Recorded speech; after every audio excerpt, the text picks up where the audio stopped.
Ozan was an advisor to the former Turkish Prime Minister. He considered Khashoggi a friend, and he joins me now from Ankara. Also, Madawi al-Rashid is a visiting professor at the London School of Economics, and she is a prominent dissident. She was stripped of her Saudi citizenship in 2005, and she's joining me right here in the studio.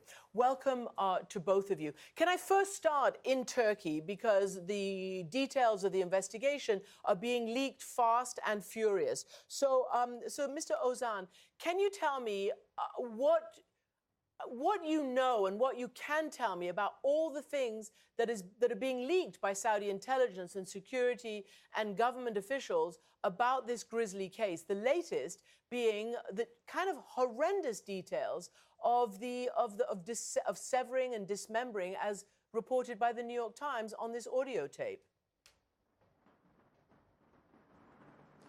Hello. Actually, this entire episode, last 10 plus days, could be finished at the very first moment when Saudis, instead of claiming he left the consulate. We know our humble friend went inside and never came out. And we know he's killed. And we know right now through the media and through the sources almost every single detail of how it happened. In fact, there is no journalistic W's left unknown. All of them are known. Some of them are known secrets. The only remaining question is who ordered this killing, actually. And this is a known secret. From the first day, as I said, Saudis, instead of cooperating and collaborating with Turkish authorities, they chose to deny what happened inside. And every single detail came out of through the media channels. And unfortunately, we learned every detail of that atrocious murder and the crime. Of course, I misspoke. I said Saudi intelligence. I meant Turkish intelligence leaks, obviously. Why do you think your government and the associated ministries are leaking and not saying anything publicly and officially? What is the strategy behind that? As I said, the first starter is Saudi denial. But to answer specifically your question, the main reason is Attorney General is right now investigating. And that file should be reach some results. And I am expecting in a couple of days, they are reaching results. And they need to clarify how they ended their investigation. And we will start seeing accusations and how the file will continue. At this stage, Turkish responsibility is mainly sits on Jamal Khashoggi never went out. So the outside of Saudi consulate is under Turkish responsibility. And Turkey was covering that area. First, on Friday, Mohammed bin Salman said in Bloomberg interview, Turkish authorities can come inside, as all you followed. That took almost 10 days to get inside. And after getting inside, yesterday, we started to hearing confirmation, actually, that they are finding evidence inside the consulate. And today, the consular's residence was supposed to be searched in early morning, but they prevented it again. And at the end of the day, they went inside. And Turkish authorities and the sources are telling us and telling actually everybody that they are very confident that they are going to prove he is killed inside the Saudi consulate. It's really a gruesome story. Let me just turn to you, Professor Madawi al-Rashid. You are a dissident, and you have been stripped of your Saudi citizenship, and here you are in London. Are you afraid now in the wake of what's just happened? Could you ever imagine that this could have happened to somebody like Jamal Khashoggi, who didn't call himself a dissident?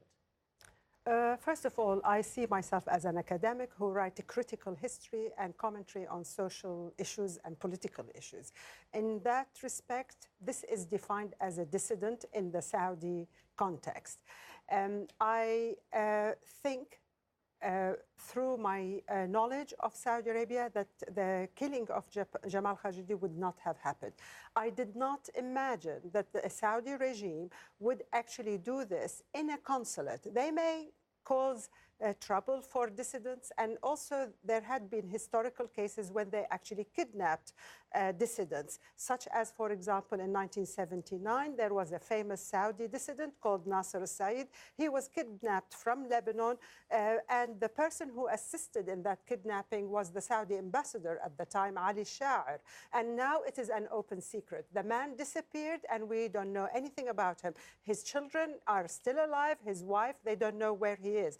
But to go and do a crime like this with the horrific details that we are hearing inside an embassy is unbelievable. So, of course, things have gone too far. We have to keep saying that the Saudis deny it. And you've heard what President Trump and Secretary of State Pompeo have said. They seem to say, well, you know, President Trump was angry at the so-called guilty until proven innocent, the opposite of what most law cases are about. And Pompeo seemed to convey just the Saudi side of the story. I just want to quickly ask you, because you're sitting there in Turkey and you're so close to the government, is Turkey satisfied with the U.S. involvement in this and the U.S. behind the investigation? What is Turkey's view on the U.S. Deportment in all of this? I mean, I'm not official anymore, but what I see is the expectation was more. And actually, there is a fluctuation in Washington's position. Actually, every 2 days, it is changing. These rogue state elements came out. Today, another statement came out through the Trump. And this is creating here a kind of not exactly seeing what Washington is going to do. I mean, he sent his foreign ministry to the Riyadh. Actually, if you check out the official statements, nothing came out. And Erdogan stated at least 2 times that they are going to investigate till the end. That means, I mean, no cover-up will be acceptable by Turkish government. And just to say it, I mean, the genie is out of the bottle. And after all those leaks, all those information all over the international media, I don't see any way of covering it up, well, including these rogue state elements and other things. Yeah. Sorry, I don't mean to interrupt you, but we'd said that evidence seems to be mounting. The New York Times has brought out pictures of somebody called Maher Abdulaziz Mutreb, who is pictured in many of these images alongside Crown Prince Mohammed bin Salman. And he apparently is a suspect in the investigation. So you know, the question to you, from what you know, Professor Al-Rashid,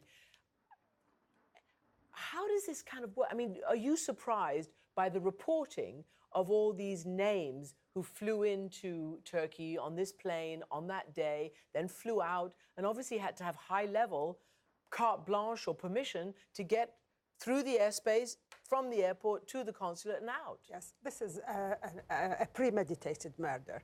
It cannot be regarded as anything else. You do not get 15 people to go to the embassy just before Jamal Khashoggi was going to visit, then leave the country. And this is those people are employees of the Saudi regime, whether they are in the police, security forces, forensic evidence, you name it.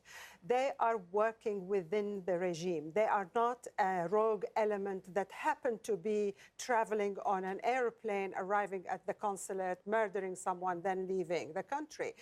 We cannot actually see that there is almost a glimpse of innocence that we can attribute to the Saudi regime. It is involved in this incident, and also it happened on the territory of the Saudi consulate. So it is very difficult to see that there are rogue elements floating around the regime in Saudi Arabia, that they could get on a plane and murder someone, come back. And the point here is despite the evidence of a really grisly crime, who was Jamal Khashoggi that he was such a big threat? We all know who he was. We've known him for decades. But was he really that big a threat? I mean, was he really a full-blown dissident who could have so harmed the regime that... He never described himself as a dissident or an opposition figure. In fact, he was so loyal to the regime. But I think, my guess is that Jamal Khashoggi fell within that period that there is a change of the guard in Saudi Arabia. He was a spokesperson of Prince Turki Faisal. All the details are now known. He was the former intelligence minister and ambassador to London and Washington. He was too close to power. He must have known a lot. And the fact that he suddenly appeared in D.C., where the Saudis want to keep that city free from any dissident voice, simply because they know exactly how congressmen, how people in D.C. will react to any kind of credible voice, especially if it is coming from within the system. There had been opposition figures all over the world. In London, we have several of them, but they've never been targeted. Khashoggi chose to write in the Washington Post. He had a platform to influence politics in the U.S., where Mohammed bin Salman had spent millions to lobby, to spread propaganda, and we see it in the media. 18 months ago, Mohammed bin Salman was the great reformer. He was the young prince who was going to rebuild Saudi Arabia, to fight terrorism, to create moderate Islam. But suddenly, the mood changed in D.C., and Jamal Khashoggi was writing critical pieces. And therefore, the Saudi regime worried about Jamal going too far. Well, let me ask you, Mr. Ozan. I mean, you knew Jamal well. You've written an op-ed. You said that in about 2 weeks' time, well, a week now, you would have been on a panel together. What will happen, given that people did look at Prince Mohammed bin Salman as a reformer, and maybe they still do? What will happen to Turkish-Saudi relations or Saudi-US relations if it is laid at Saudi's door? Yeah, you're right. I mean, I was supposed to be with him 2 weeks from now, actually, just 1 week from now, as of today. He was a humble guy. I should say something about him. And he was not only humble, he was not a threat to Saudi regime at any extent. He was critical, but he worked for that country for years. He has an experience working with the Saudi regime, and he knew the limits. And I believe he was not imagining such a thing happening. And do not forget, I mean, he has an extensive experience of working in embassy in Washington. So he knew what could be done in embassies and what cannot. Unfortunately, he was even not imagining such a pulp fiction crime done by Mohammed bin Salman. Regarding Turkish-Saudi relationship, I mean, this is not only Jamal Khashoggi's actually murder. It already injured Turkish-Saudi relations in an unimaginable level. But not only Turkish-Saudi to Ankara-Riyadh relations, but also rest of the world. I don't see any room. After all, Saudis are going to have a credible relationship with the rest of the world, except, as we heard today, with Mr. Trump. Because right now, more or less, all Saudi diplomatic areas in the world could be a crime scene. We don't know that. That only proves this. And up until Khashoggi's killing, MBS was an opportunity for US mainly. But right now, it is a big burden and liability for Western world too. Very quickly, I want to ask you why you think Jamal Khashoggi, who knew that he was being warned by the Saudis and he was told to be silent, why would he have come to the consulate in Istanbul? He had been in London here. He was in Washington as a resident. Why did he have to get his papers from Istanbul? Because he was just getting married in Istanbul, and he first visited consulate. He asked about those documents, and they said they are going to prepare it. Everything was in line, and he wasn't suspicious about it. And I talked to friends just who saw him just a day before, and they were saying, I mean, it was fine with him because he had, as I said, I mean, experience of knowing how consulates and the embassies work. He himself worked in embassy for years, right. and I give him a credit. How could he possibly imagine such a pulp fiction, mafia-style crime? Well, let me ask Professor Al-Rashid. Would you have gone into a Saudi consulate given the kind of criticism that even Jamal Khashoggi said? Well, I would never set a foot in the Saudi embassy on two grounds. As a woman, before the incident of Khashoggi, Saudi women don't actually go to embassies to demand any documents. They have to send their guardian. So I wouldn't have gone on the ground of being women. On the second ground, as somebody who has no reason to visit the embassy after they withdrew my nationality in 2005, I do not trust the Saudi embassy to set a foot in it. So basically, Jamal Khashoggi should not have gone to the embassy. But if he wanted to marry, he needed these documents. And these documents can only be issued in Saudi Arabia, approved by the embassy, and presented to the Turkish authority to marry. But it is unusual. If he was resident in Washington, why didn't he get the documents in Washington? There had been talks about a certain kind of negotiation going on with the Saudi ambassador in Washington, who advised him to go to Turkey. So basically, it is very, very unclear. We will never actually know the real story. We may find out who killed Jamal, but we may not find out about the intrigues, about the build-up towards this dreadful visit to the consulate on the 2nd of October. Are you worried that this is becoming sort of a Putin Skripal kind of mold? Are you concerned about certain leaders around the world who simply are reaching out to silence or would like to silence those who they disagree with? And get away with it. The problem is, for a Saudi regime who's dependent on the West for its own security, the royal household is sitting there in Riyadh because of American and British support. And as long as these two sources continue to support the Saudi regime and offer it unconditional support, it can get away with murder. However, I find that with MBS and his rise to power, he has won Trump and lost the rest of the world.